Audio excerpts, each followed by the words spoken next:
నమస్కారం. ఘంటారావానికి స్వాగతం. ముందుగా ప్రధానాంశాలు. కలెక్టర్లతో ముఖ్యమంత్రి రేవంత్ రెడ్డి కీలక సమావేశం. కొత్త పథకాల అమలుపై అధికారులకు పలు సూచనలు.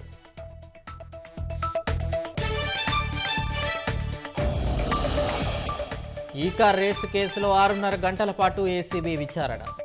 నగదు చెల్లింపులపై బిఎల్ఎన్ రెడ్డికి ప్రశ్నలు సంధించిన అధికారులు. సంక్రాంతి పండగకి సొంతూళ్లకు వెళ్తున్న ప్రజలు. ప్రయాణికులతో కిటకిటలాడుతున్న ప్రయాణ ప్రాంగణాలు.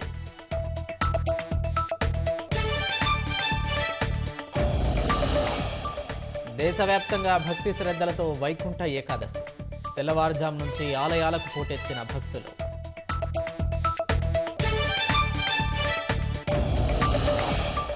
అణుబాంబు పేలుడు తరహాలో లాస్ ఏంజల్స్లో విధ్వంసం. 10,000కు పైగా ఇళ్లు అగ్నికి ఆహుతి. 12 లక్షల కోట్ల ఆస్తి నష్టం.